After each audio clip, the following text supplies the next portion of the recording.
Hey everybody, welcome back to Hart Talks. Well, today, as you can see, I'm not in my usual venue, which is usually my bedroom. But have a guest here today, and I'm going to introduce you as Temptation, drag king. And we all know about drag queens. They're everywhere. Drag queen! But you are a drag king.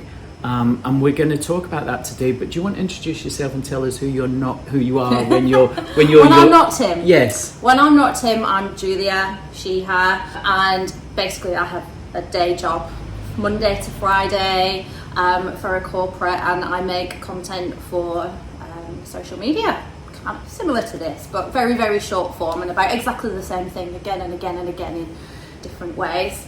And basically, I kind of got to a point where I was putting a lot of creative effort into the day job. Yeah. And they do give me money for it, and Yeah. I'm very, very happy for that money, and I wouldn't want that to stop. But I felt like I needed to do something for myself. Yeah, all your creative juices are going into for somebody else. Yeah.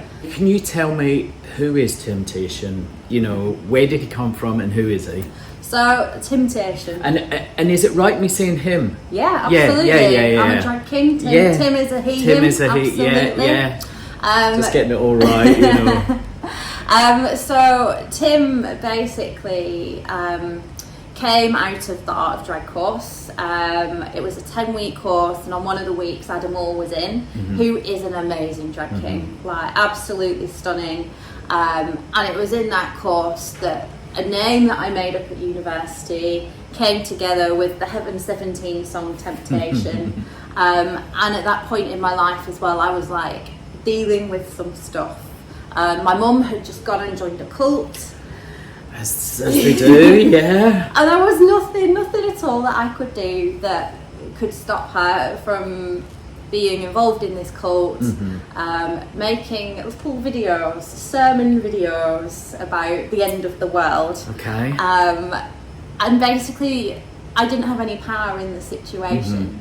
So then Tim became that power. Right. So I ended up doing a parody of somebody who'd gotten involved in a cult and was just saying some very interesting yet ridiculous things. And a lot of Tim's sermons are actually about food. Right. So he's got a sermon about roast dinners. Okay. He's got one about cake and chemsex. Okay. Yeah, as you do. He's got one about cream eggs. Cream eggs, yeah. Absolutely, being a mark of the devil. A mark of the devil.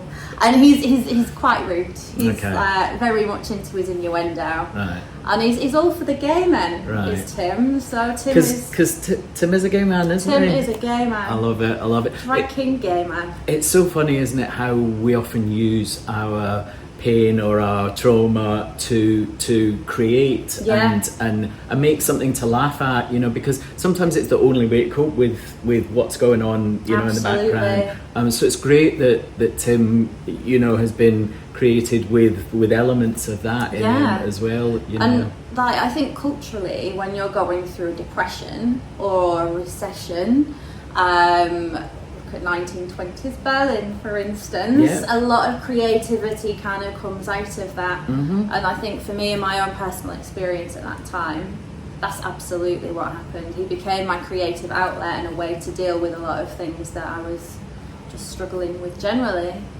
Brilliant way to get around these things, you know, and use them in a more positive way. Drag queen! Has it been more complicated? Has it been more difficult to be out there and be a drag king? Definitely. I think for every 9 drag queens, you might have one drag king. Right. So we're definitely in the minority. I think what probably doesn't help is that a lot of spaces where you can perform drag, and this is a drag that's much different to what you see on Drag Race. So Drag Race is lip syncing and it's quite Americanized. In England, you have pub drag, which 9 times out of 10 is camp, isn't it? Very camp. Yeah. It's a drag queen on stage who can sing and host a show probably for 90 minutes, 2 hours. And they're in a space probably owned by men. Yeah. run by a brewery, probably also owned by men.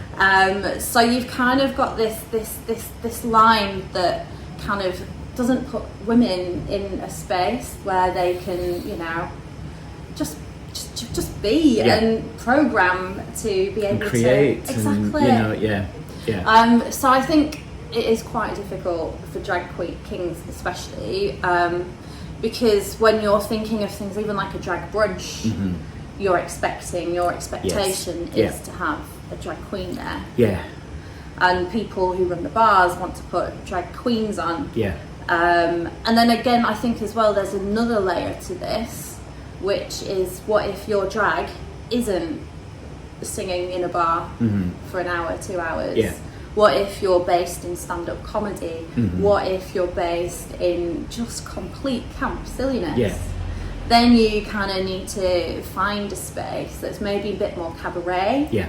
You need to be able to maybe put on your own nights, your own events, so you can create spaces for yourself. Yeah. And then find venues who are willing to take you on. Yeah.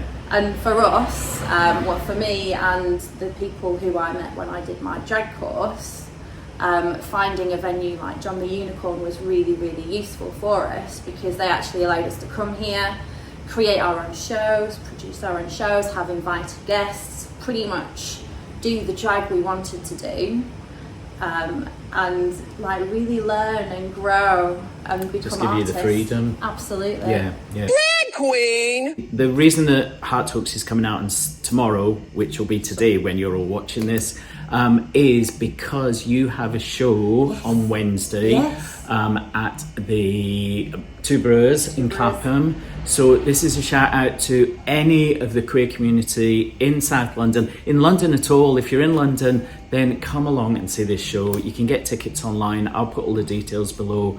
But tell us a bit more about the show. So the show actually features the people who I met in that course doing the Art of Drag. Okay. So not only did I do a course, discover a character, become Tim, but I actually made some friends who, like, even 18 months, 2 years later, were like solid. So we're doing a drag murder mystery. The first half is kind of a scene setting drag show. Without giving too much away, somebody dies. Ooh. Right. And then the second half, Tim is nominated as the detective. See, that's where I got the detective. I knew there was a detective somewhere. I was like, where's the detective? Right. So Tim is the detective. Right. And he is, you know, figuring out who killed the person who died in the first half. It's very, very camp. Very camp. That's what you need, isn't it? Absolutely. Especially in this day and age, you just need to go in and go to something like that and just have fun and just let loose. And that's brilliant. So tell us a bit more about the people that you because we met each other through something that you'll find out about next week. There's another video next week coming out, and that's how we met. But tell us, it's funny, isn't it, how you finding community, I think, is very important. Definitely. And it's funny how sometimes you find community where you might not. So tell us a bit more about just meeting those people and the experiences of that. Yeah, no, totally. So we all met on the Art of Drag with Michael, and I think because we were coming from the same point in time, it was like it was maybe the January after the COVID Christmas. Yeah. So not the deep dark COVID Christmas, the Omnicom Christmas, when you were trying to have Christmas, but Omnicom was there. And I feel like we were all at that point where we were ready to just start living lives and move on. And because we were meeting once a week, every week for 10 weeks, we kind of quickly discovered our friends within that group.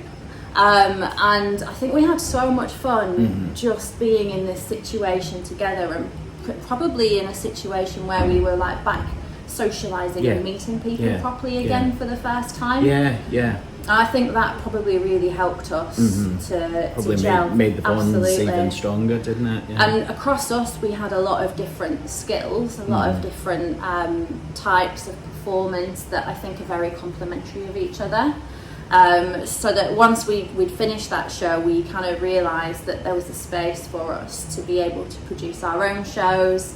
And for a long while we were here at John the Unicorn, and we'd have specially invited guests, and we'd probably put on a show once a month, once a quarter, and just like really practice and grow and develop hosting skills.